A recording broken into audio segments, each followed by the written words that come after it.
دنیا والوں نے امام خمینی کو پہلی بار سن 1978 کے اواخر میں پہچانا۔ اس وقت امام سامراجی شہنشاہیت پر تنقید کرنے کے سبب فرانس میں جلا وطن کر دیے گئے تھے۔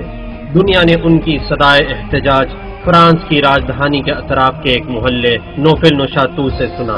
امام خمینی نے امریکہ کے خلاف اپنی تقریر کے ذریعے محمد رضا شاہ پہلوی کی مخالفت میں جس جنگ کا آغاز کیا تھا، مغربی میڈیا نے اسے دنیا بھر میں جس انداز سے نشر کیا وہ اپنی جگہ بے نظیر تھا۔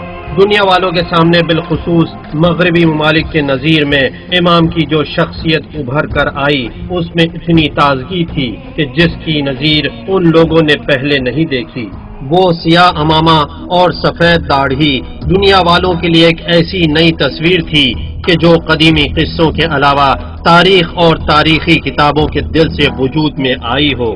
دنیا والوں کے لیے امام کی ہر چیز سے ایک نئی خوشبو آ رہی تھی، یہاں تک کہ ان کا نام روح اللہ بھی۔ دنیا بھر کے اخباری نمائندوں اور سیاستدانوں کے ذہن میں جو سوال بار بار ابھر کر آ رہا تھا وہ یہ تھا کہ خمینی کا تعلق کس انقلابی گروپ سے ہے، ان کا موازنہ کس سے کیا جا سکتا ہے؟ ابراہیم لنکن، لینن، چرچل یا پھر ہٹلر، موسولینی یا بسان دوگل؟ ہمیں عبد الناصر کی یاد آنے لگتی ہے یا پھر نہرو اور کاسٹرو کی اور شاید ہمچے گوارا کی، لیکن خمینی ان سب سے مختلف تھے۔ 20ویں صدی میں رونما ہونے والے اسلامی انقلاب کی قیادت کی کہ جس کا کامیاب ہونا یقینی تھا۔ امام نہ ہی کمیونسٹ تھے، نہ امپیریلسٹ اور نہ ہی تو نیشنلسٹ۔ وہ کسی خاص ملت کے رہبر ہونے کے بجائے ایک اسلامی رہبر تھے، اور ان کا شعار نہ شرقی تھا نہ غربی بلکہ صرف و صرف جمہوریہ اسلامی تھا۔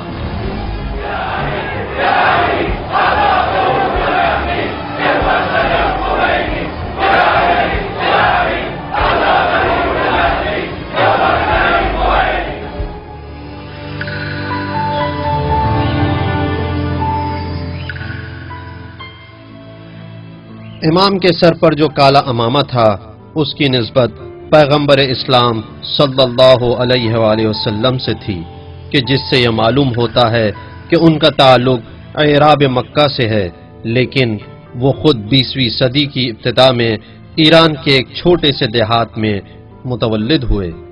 امام خمینی کے آباء و اجداد کا مکے سے خمین تک کا سفر ہزاروں کلومیٹر کا تھا، کہ جس میں 1000 سال لگ گئے۔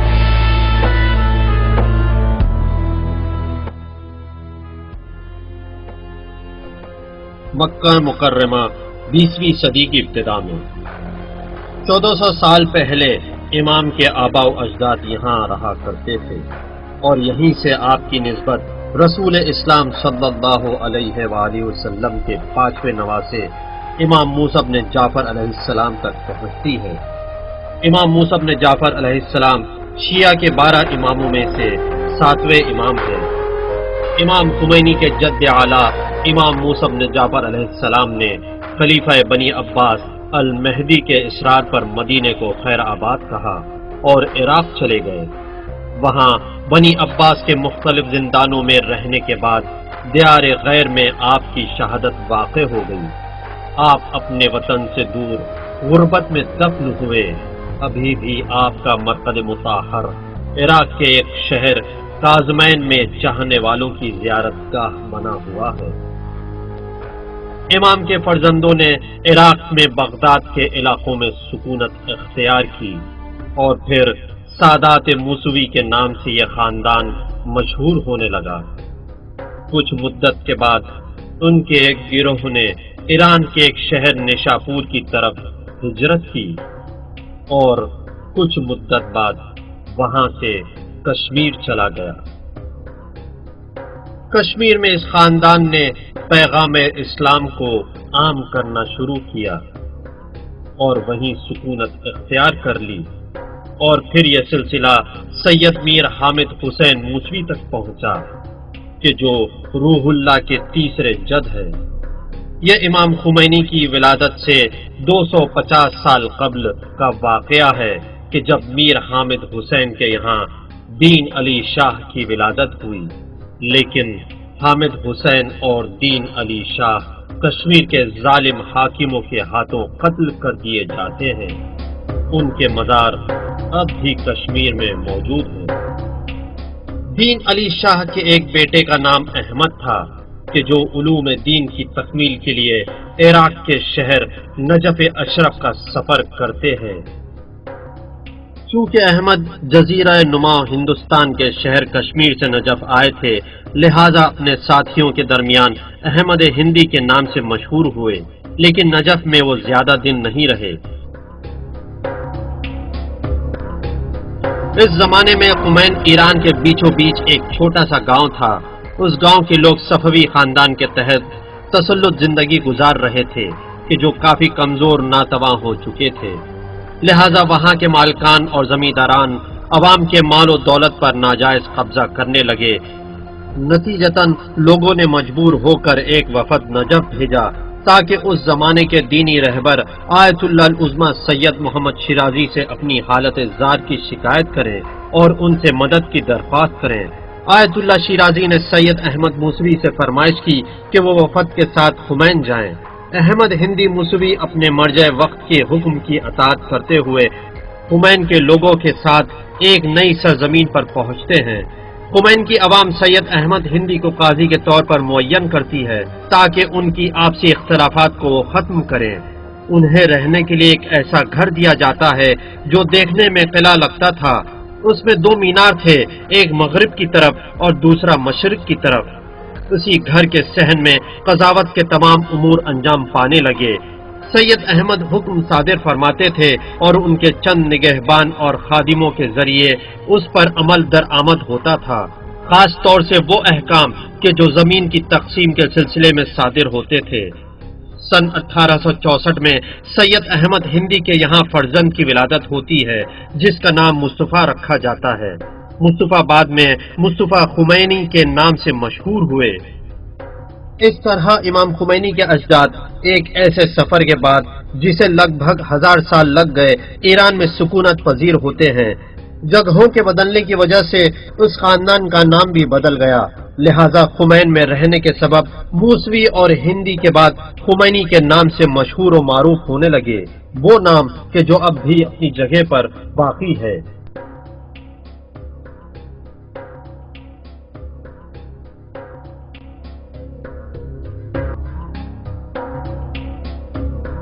سید مصطفیٰ کی شادی آیت اللہ مرزا احمد مجتہد کی صاحبزادی ہاجرہ کے ساتھ قرار پاتی ہے۔ آپ کے یہاں مرتضیٰ اور نور الدین نامی 2 فرزند کی ولادت ہوتی ہے اور اب دونوں تیسرے فرزند کے انتظار میں تھے۔ ہاجرہ کہ جو امید سے تھیں اپنے شوہر کے انتظار میں دن کاٹ رہی تھیں، چونکہ ان کے شوہر شہر کے لوگوں کے ساتھ ظالم زمینداروں اور حاکموں کا قلعہ کما کرنے کے لیے شہر سے باہر گئے ہوئے تھے، لہذا وہ دعا کر رہی تھیں کہ ان کے شوہر اور شہر کے تمام افراد صحیح و سالم اپنے گھر لوٹ آئیں۔ لیکن اس سے پہلے کہ باپ اپنے شہر لوٹ کر آتا، تیسرے بیٹے کی ولادت ہوتی ہے۔ 20 جمادی الثانی سن 1320 مطابق 24 ستمبر 1902 کے دن اسی کمرے میں ہاجرہ کے یہاں تیسرے فرزند کی ولادت ہوتی ہے جس کا نام روح اللہ رکھا جاتا ہے۔ ماں اور بیٹا اپنے باپ کے انتظار میں تھے، لیکن جناب سید مصطفیٰ پلٹ کر نہیں آتے ہیں۔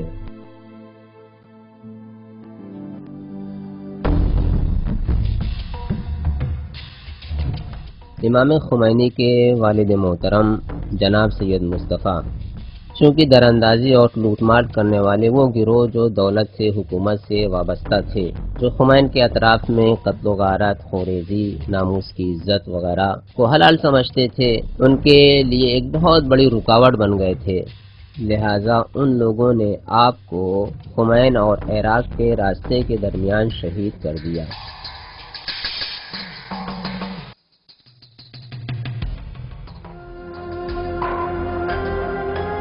سید مصطفیٰ کے قتل کے بعد ان کے گھر والے خاموش نہیں بیٹھتے ہیں، خاص طور سے امام خمینی کی پھوپھی صاحبہ خانم۔ امام خمینی کی پھوپھی، امام خمینی کی پھوپھی وہ شخصیت تھی کہ جب سید مصطفیٰ کو قتل کر دیا گیا تو انہوں نے تہران جانے کا قصد کیا۔ کہ جب تک مصطفیٰ کے قاتلوں کو نہ پکڑ لوں تہران سے نہیں لوٹوں گی۔ امام خمینی کی پھوپھی تہران میں شاہ کے دربار میں پہنچی اور اپنے بھائی کے قاتل کو طلب کرنے لگی۔ ان سے کہا گیا کہ آپ چلی جائیں، لیکن انہوں نے کہا کہ نہیں، ایسا نہیں ہو سکتا۔ آغا مرتضیٰ پسندیدہ اور دوسرے بچوں کو ساتھ لیا، تہران گئی اور کہا کہ یہ ان کے بچے ہیں، ہمیں ان کا قاتل چاہیے۔ 6 مہینے تک وہیں رہیں، آخر کار قاتل کو لے کر ہی خمین گئی اور وہاں پھانسی دے دی، اور اس طرح آقا مصطفیٰ کا قاتل مارا گیا۔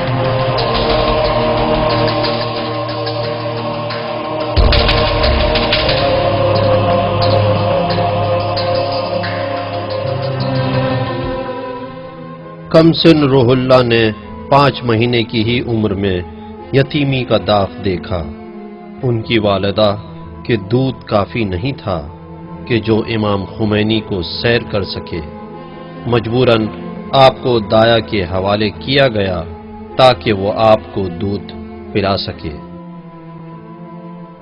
یہاں ایک دلچسپ واقعہ قابل بیان ہے کہ امام خمینی کی والدہ گرامی کے یہاں غذائے مادری کی کمی تھی، تو انہوں نے ایک دایا کا انتخاب کیا جو نیک اور صالحہ تھی۔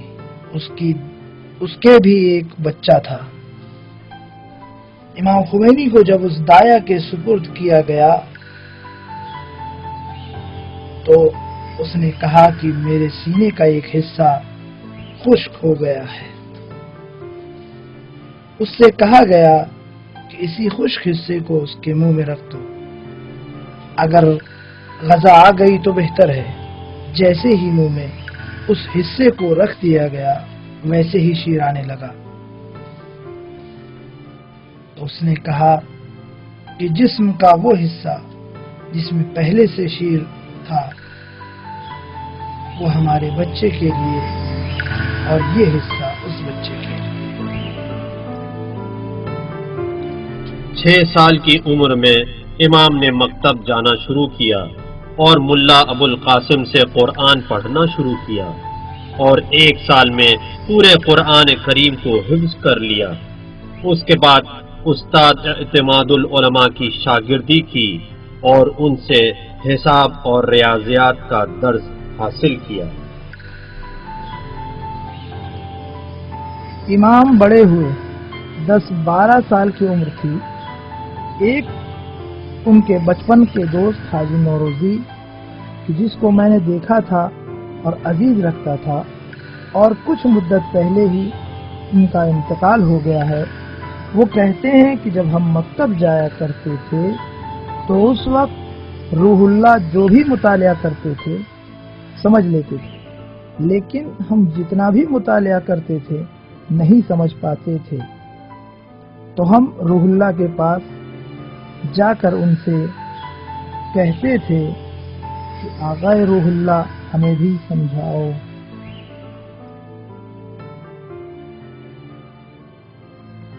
خمین کے دشت میں روح اللہ نے اپنے بچپن کے بہترین ایام کا تجربہ کیا۔ وہ ریاضی میں ماہر تھے، اچھی دوڑ لگانے والے اور بہترین تیراک تھے، اسی طرح گھوڑ سواری میں بھی مہارت رکھتے تھے۔ یہی حاج نوروزی کہتے ہیں کہ روح اللہ کہتے تھے تمام بچوں کو لے آؤ، ہم سب دوڑ لگائیں گے، اور وہی سب سے آگے نکل جاتے تھے۔ آج کی اصطلاح میں جمناسٹک کہے جانے والے کھیل میں بھی امام کافی ماہر تھے۔ امام کے یہاں درخت پر ایک جھولا تھا، اسی پر وہ کھیلتے تھے۔ تقریباً 7-8 سال کی عمر تھی، اسی کھیل کے دوران آپ گر گئے اور پیر میں چوٹ آ گئی۔ حاجی نوروزی بتا رہے تھے کہ زمین پر گرے اور پیر ٹوٹ گیا، اور 4-5 دن کے بعد پیر تو اچھا ہو گیا، لیکن امام نے کھیل کو چھوڑا نہیں۔ دوبارہ کہتے ہیں چلو ساتھ میں کھیلنے، اور پھر وہی کھیل شروع ہو گیا۔ یہ رہی امام کی ورزش اور کھیل۔ اس کے علاوہ اسی 10-12 سال کی عمر میں آپ کے پاس ایک بندوق تھی، امام اچھا نشانہ لگاتے تھے۔ 10-12 سال کی عمر میں